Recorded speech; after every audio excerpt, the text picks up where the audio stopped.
Hi, everybody. My name is Kavanaugh Kelly, or Cav. People call me short for short that don't know me. I'm an occupational therapist. I teach as an assistant professor in the School of Occupational Therapy. Talking today about teaching empathy to healthcare students, teaching them through practice of literary narratives, narrative medicine. Um, in specific, we're going to kind of talk about empathy. We're going to try to define empathy, kind of what it is, what we think it is, kind of working definition of empathy. Talk about the crisis in healthcare when it comes to empathy, the lack of empathy in healthcare. Going to talk about the overwhelming evidence linking clinicians who practice with empathy and improved health outcomes compared to clinicians who don't practice with empathy. Why teaching through narratives in general, and then why teaching empathy through narratives. Talk about a theoretical comparison, case studies versus case stories or narratives. And then the research that I'm doing at Hudson. I've done over the last 3 years. I'm doing it again this year around teaching empathy to healthcare students through narratives. How effective is it? What is it kind of telling us?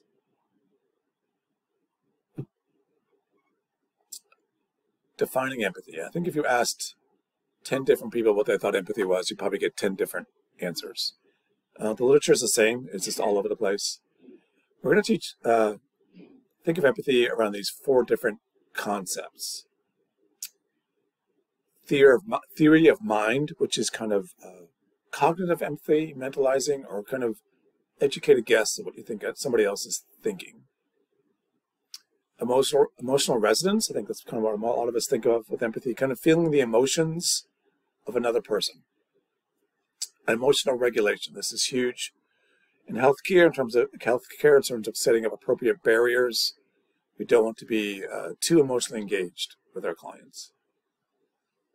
And then empathic volition, which may be the most important of the 4 concepts, seeing empathy as a willful act, not necessarily something you are, it's something you do, more of a verb versus a noun. This graphic kind of shows you this empathy as an active, engaging process. For clinicians, it's with your client. You're actively engaging them, trying to understand them, their goals, where they're coming from, and you're using all these different things to do that. And it's important to think or conceptualize empathy as a verb because it kind of leads to the idea that maybe we can teach this to our students to be more empathetic when they engage with clients versus getting caught up in who's a kind person, who's not a kind person. That's sort of kind of labeling people. Here's an example of what I'm talking about. Teach through stories is about stories. I'll kind of give a lot of story examples as we go here. Richard Kirkland, for those of you who aren't familiar with him, you probably aren't unless you're a Civil War buff. He was a Confederate soldier during the Battle of Fredericksburg in Virginia. So this, like all the battles in the Civil War, was very bloody, horrific battle. He was a soldier during the part when they were fighting, and he was shooting, trying to kill soldiers from the North. Obviously not very empathic when he was doing that. But there was a lull in the fighting, and there was kind of like a no man's land between the 2 armies where all the bodies were laid. Not to get too graphic, but a lot of people were bleeding, moaning, in pain, horrific kind of situation through the night. He went out into this no man's land, risking his own life, and provided water and comfort to these wounded, dying soldiers. When he was doing that, he was engaging empathically, the verb. He went back to being a soldier. Obviously, he was not. So it's like those moments when we engage, those moments of engagement with another, truly trying to understand another, feeling another, that's when we're empathic versus other times. Why do we care about empathy? Sounds great theoretically, morally, but is it really important for healthcare? It's what we say we are, what we do. It's part of our oath, our code of ethics for every healthcare profession. OT-wise, where I come from, it's very much a part of the occupational therapy practice framework. It talks about empathy in particular through the therapeutic use of self. And it's a big part of what we are as OT clinicians. So it's one of our values as healthcare workers. But it's not necessarily what we do in practice. We kind of like say that's what we want to do, but it's not what we kind of practice. How do we know this? Research is kind of strong in the sense.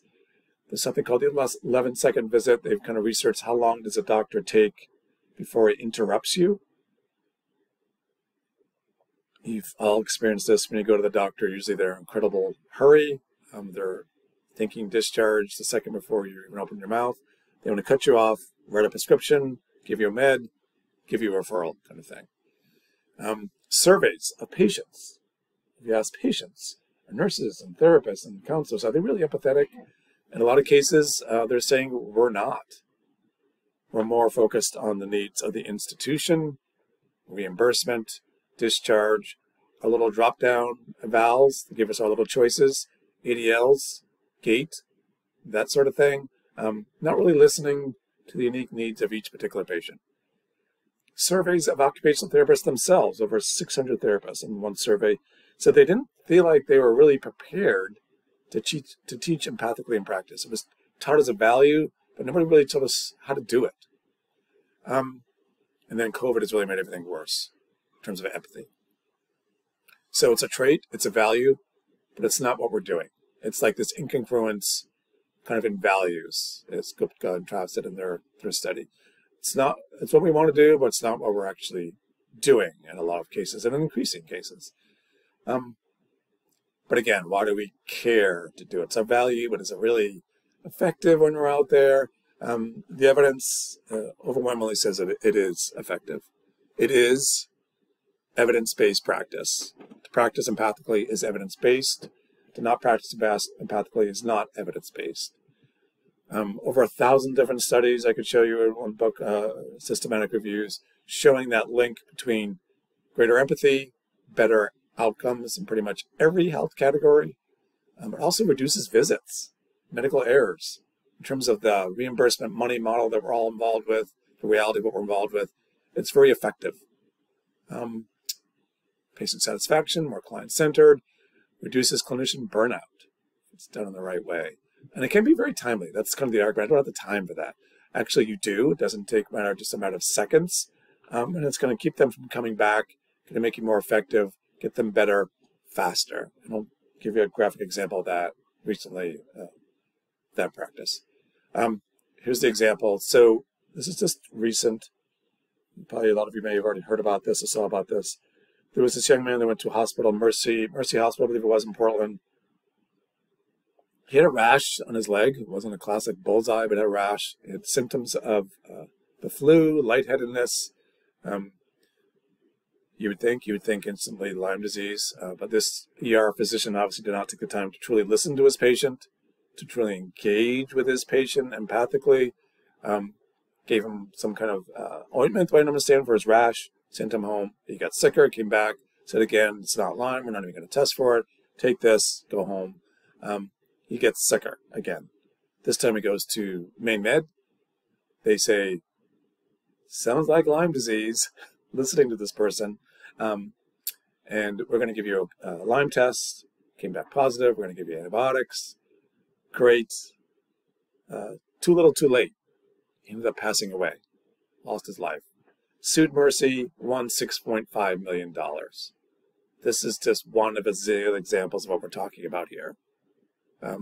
Less effective, more costly, tragic consequences for the patients. They're the ones who are suffering, for those of us who aren't really practicing. Listening to their story, engaging empathically with our patients.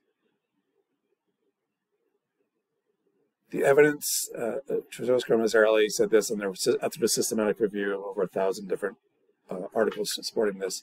The evidence supporting empathic-centric healthcare is as clear as hand washing. It's like you're holding back an antibiotic or a really valuable proven med when you're just looking at them through a scientific model, flat, objective kind of thinking.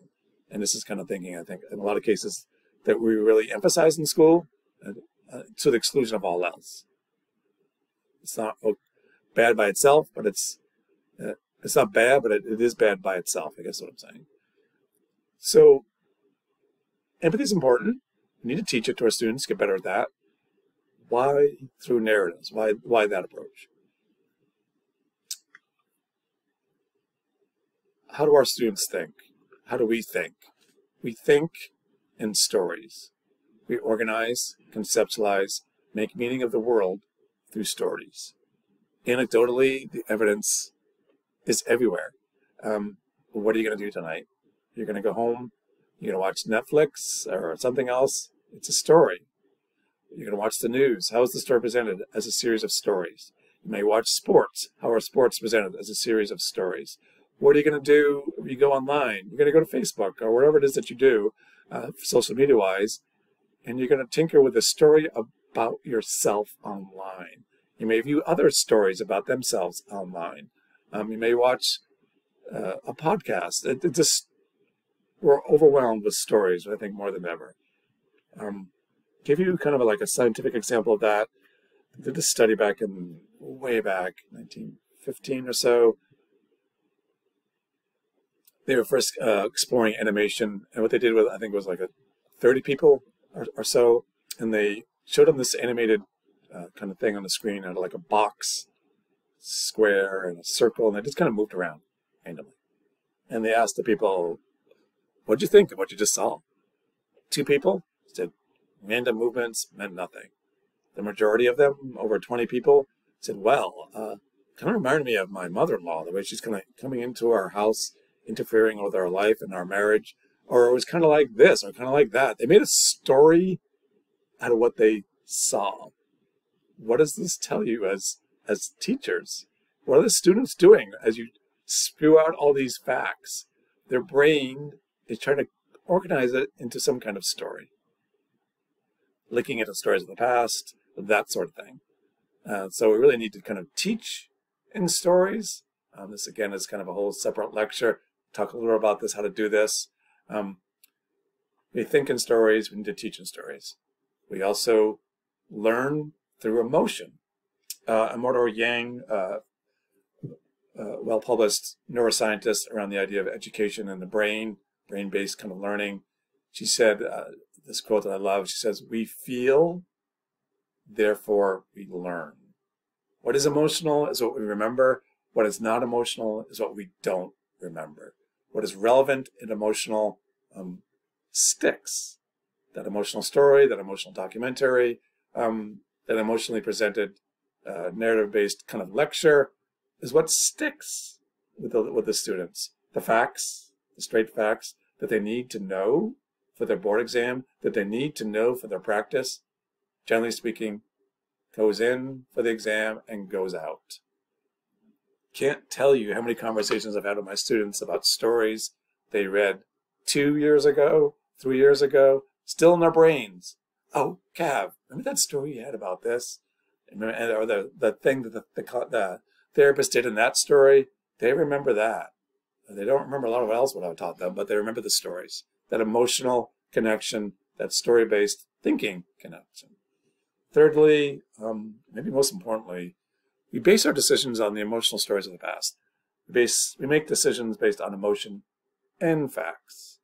How do we know this? 2 famous sociologists, psychologists, Kahneman and Tversky, probably butchering their names. They won the Nobel Prize over this back in the 1960s and 70s.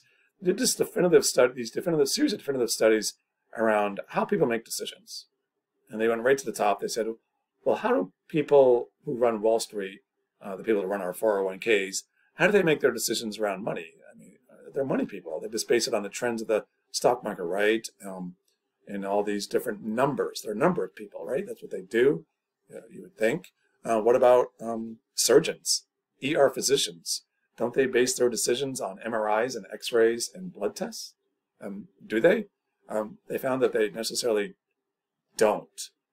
They make their decisions based on emotion and facts, especially about something emotional that just happened to them, sticks in their brain. I wonder, the ER physician who turned away the Lyme patient, if he had a series of patients with rashes that were not Lyme disease. Here's another story. It's kind of a theoretical kind of story based on the Tversky and Kahneman kind of studies. Okay, so we're going to go back to World War II. We're going to go back to Belgium, World War II. You're an older Jewish gentleman, live in Belgium, 1939, 1938. You hear about what's going on in Germany. Kristallnacht, all those terrible things that are going on with the Jewish people, being persecuted by the Nazis and the Germans in Germany. You're afraid. You're considering moving. Should I uproot my family and leave, or should I stay? What am I going to base that decision on? Definitely the facts, what I read and heard about in Germany, but also something else. Let's say you lived through World War I. World War I was horrible. It was incredibly challenging. But the community, the neighborhood, the family, we stuck together, helped each other, got through it. That sense of community was very, very important to get through World War I. How could it be any worse than that? That's what you would base your decision on, and more than likely, thinking of that thinking, you would not leave, and the Germans would come and all those terrible things would happen, because you can't really foresee the future. You base your decisions, again, on the emotions of the past. So again, what are our students going to do when they get those board exam questions? They give our questions on exams and stuff. The emotional things of the past that really resonated with them. That's what they're going to connect with and remember. So why narratives? We talked about we think in stories. That's important. We think in emotional stories. That's also important. What does the evidence say? Evidence says if you're trying to get a different point of view, from maybe a cultural perspective, race perspective, immigrant perspective, whatever, across to your students, giving them a news account, giving them a documentary, giving them a fact-based case study or case description of this other perspective, theoretical, whatever, not as effective as a story, a memoir, a narrative of that person's story about what they've been through that really resonates with people, really goes up on the scale empathy-wise versus the other one, which a lot of studies actually does the opposite. Nonfiction, say reading a newspaper account of a terrible earthquake or flood, makes us actually less empathetic versus reading a story about somebody that's suffered through that earthquake. Evidence also shows that literary narratives improve levels of cognitive empathy. Theory of mind. We're better at understanding others, making a better educated guess about others' emotions after we read literary narratives. These literary narratives, that's again, it could be a separate lecture. I have examples of this in my office if you want to come in and see some books around this. It's posted a list of books that kind of hit some of these characteristics. Quickly, there's kind of narratives with complex, nuanced characters. They aren't really good or really bad. They're like all of us, good and bad, and they kind of evolve. A lot of language around metaphor, simile, sensory evoking language. Ambivalent, if they kind of foster ambivalent thinking, different perspectives versus black and white, scientific kind of thinking. Narratives are also unique, and they create, this is kind of more theoretical, but they create internal worlds. If you read a novel, you have to create a world in your head, the scenes, the village, whatever it is, the character. It's powerful in that sense. Unlike movies, unlike documentaries, which do not do that. They kind of do it for you. So that's why we're kind of thinking literary narratives. Also, evidence around teaching through narratives, kind of emerging. We based this course on the narrative medicine program in Columbia, where they teach medical students through narratives and traditional medical kind of stuff, education stuff. Emerging, I'm going to show you that's very it's effective in increasing levels of empathy in these students. So that's kind of what we based this class on, and it was for just one class. I do love these kind of traits in other classes, but this one class is really where I kind of focused in on. What did we do in this class?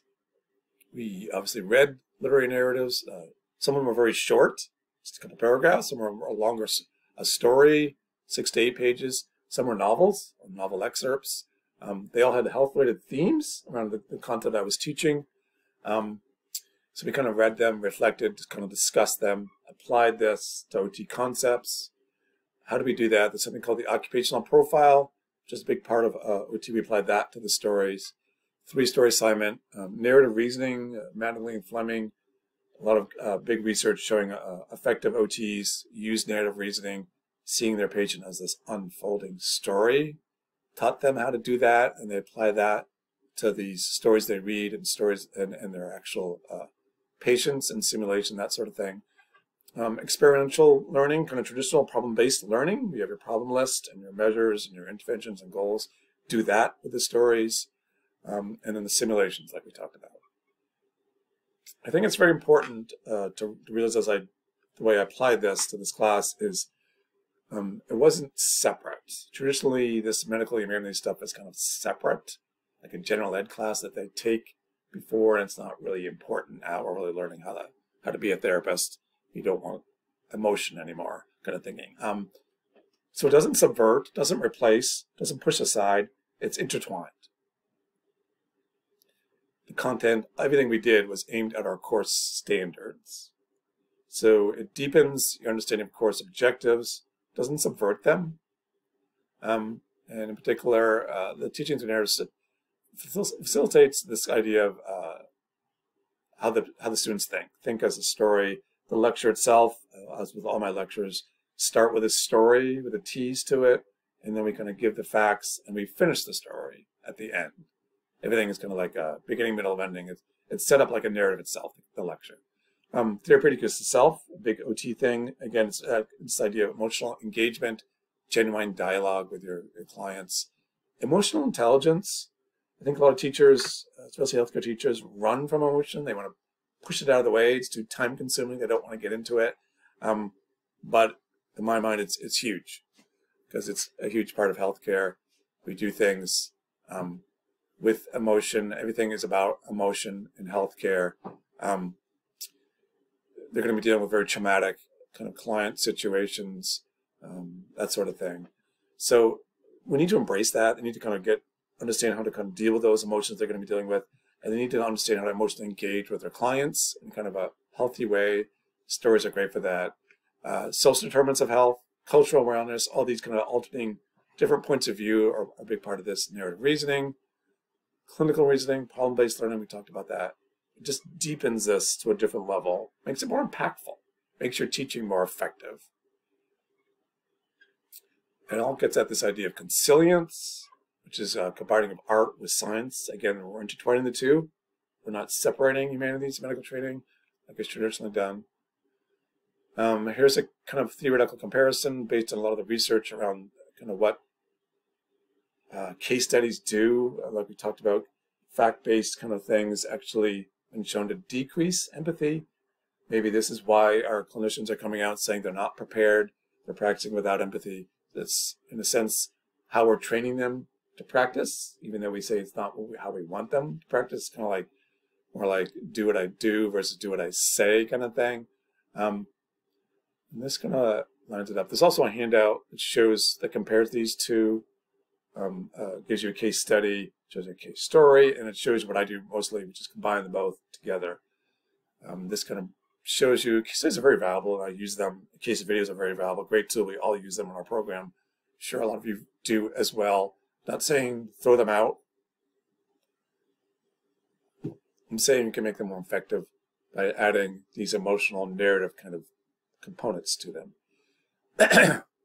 Making it more person-based, adding narrative reasoning, more emotionally engaging, emphasizing diverse points of view, not kind of running from them and kind of really embracing them. And somebody will say, well, the case studies do that. They talk about culture and that sort of thing. Yeah, they do. They list that the person is African-American, that they are Hispanic, that sort of thing, that they, the sexual orientation, maybe. But it's not engaging. It's not emotionally engaging like a narrative is. It's just listing the facts. And again, I think it's facilitating that thinking of objectifying the person, objectifying science kind of thinking. Which is not wrong, but it's kind of wrong by itself, I would argue. And this kind of fosters that internal world rankings. All these good things you get from the stories that kind of deepen what you're trying to teach them. So the research and empathy, what did we do? We had the class, we're talking about the class form we just talked about, done it over 3 different years, 2020, 2021, and then last spring as well. We're doing it this year, we're kind of in the process of doing it. 2020, the data is disseminated and published. Let's look at that study in particular. There was 31 students, a healthcare program, mostly female. This is graduate level. Most of them have really good GPAs. Very much a certain type of student. What we did this pre and post test surveys, 2 different surveys in this 2020 study. 21 and 22 we just did the JES, but 2020 we did the JES and the reading the mind and the ICE test. What is JES? The JES is the Jefferson Empathy Scale. Measures empathic awareness. I like it because it's designed specifically for healthcare. It's designed specifically for healthcare students, and I like it because there's a strong correlation between the JES and outcomes in the clinic. 2 huge, very powerful studies showed that doctors who were high on this Jefferson Empathy Scale, scored high in that JES, also had really good outcomes compared to doctors who scored low on the JES. So the thinking is, okay, if I can get my students to score high in this JES, maybe they will carry over into practice. Did that pre and post, and there was a statistically significant difference between the pre and post. They seem to get more empathic according to JES. The reading the mind and the ICE test, I used this once. I haven't used it again. I think it's more not so clinician, healthcare focused. It's kind of focused towards autistic traits, reading the emotions in someone's facial expressions. Actually, just reading their eyes, try to guess, are they upset, that sort of thing. A very involved test. Takes a lot of time and effort to do this test. Not sure I got the engagement with the students I was looking for. Did not show any change pre and post. 2021 did it again, like I said, in 2022. I think as I go through this, it's good to kind of think of that big kind of issue with all these tests and limitation to a degree. All 3 of these was COVID. 2020, to go back there, everyone wants to go back there. If you remember, halfway through the semester, literally 7 weeks, after 7 weeks of the semester, everything flipped from in-person normal to totally online. So it was like a 7 weeks normal, 7 weeks not normal. 2021, the hybrid year, all the lectures in this class were online. I struggled with online teaching. It was the first time I did it. I'm sure not alone. I did not get my students engaged. They were talking, doing this, that, the other. Did not really get good questions from them, or any questions at all. A lot of ways of pandemic sickness, missing students that were not there, even for the online stuff. So it was a very off year. 2022, everything's back to normal. It was the first time we actually had a full year of engagement. 2020, as I said, there was a significant difference in empathy pre and post, the JES. 2021, there was not. It kind of flatlined, stayed the same. 2022, last spring, it again was a statistically significant improvement in empathy scales, empathy levels, which is the first year, out of the COVID kind of haze. So the 22 study really repeated the 20 study. So what does that say? I think it's the beginning of a conversation. This maybe is the way to go, along with other studies around narrative medicine. Limitations, obvious limitations, was COVID was number one. The 21 and 22 studies had more of a control group. It wasn't a clear control group. You really can't get close to causation. Small n, even though we did it for 3 classes now, it's still not a big number of students. What is the influence of other classes that they're taking during the semester? Are they the ones that are driving the empathy levels, or are working in conjunction with my class? Hard to say. Definitely need to kind of do this more. And then the big question, which I'm trying to tackle a little bit in the 2023 study, does this carry over to practice? Will this carry over into their field work, the clinical experiences? Will this carry over, does it carry over into simulations when they're engaging with student actors? Are they being more empathetic using some of these kind of concepts? So those are kinds of things. I also would love to do a study on a different healthcare group of students, pharmacy students, physical therapists, nurses. I'd love to do that. See if we get the same kind of findings. I think that would kind of begin to answer some of the questions about, was it other classes within our semester that influenced it, or was it this narrative approach? Was that more effective? And there's the handouts. Check out the handouts, like I said, around the case stories. The handouts are a list of books. and we have all these references as well. So please stop in if you have any questions, comments. Love to hear anybody that's intrigued by this, thinking of doing this, wondering how to do it in our class. Thank you for listening.